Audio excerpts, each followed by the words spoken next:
Alice enjoyed her quiet evenings, unaware that someone was watching her every move. From the perspective of someone outside, peering through Alice's window. The watcher's breathing is heavy and unsettling. Michael had been watching Alice for months, his obsession growing with each passing day. He was careful, never revealing himself, but always close by. Alice steps out of her apartment to collect her mail. She finds a small, beautifully wrapped package on her doorstep. I wonder who this is from. She takes the package inside and opens it to find an antique locket with a photo of herself inside. Her unease grows. The gift was both beautiful and disturbing. Alice had never seen the locket before, nor the photo it contained. Alice starts noticing strange occurrences. Footsteps behind her when she walks home. Shadows moving in the corners of her vision, and the feeling of being watched even inside her apartment. It's just my imagination. I need to relax. But the sense of dread continues to grow, making it hard for her to sleep at night.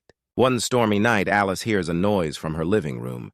Gathering her courage, she steps out of her bedroom to find Michael standing in the dark, holding the locket. You shouldn't have been so curious, Alice. Now you know I've always been here. Who are you? How did you get in here? I've always been with you, Alice.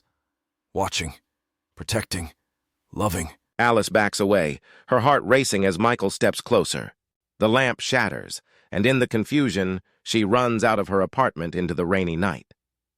Fear drove her into the night, but Michael's obsession was relentless. He wouldn't let her go that easily. Alice seeks refuge in an abandoned house at the edge of town. She tries to calm her frantic breathing, but she can hear Michael's footsteps approaching. You can't hide from love, Alice. I will always find you. Alice finds an old rusty key and locks herself in a room. The door rattles as Michael tries to force it open. Please, someone help me. Suddenly, the door bursts open and Michael steps in. Alice, in a final act of desperation, stabs him with the rusty key she found. You can't escape me.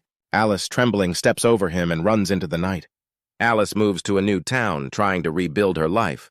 But the scars of that night remain. Though Michael was gone, his presence lingered in Alice's mind.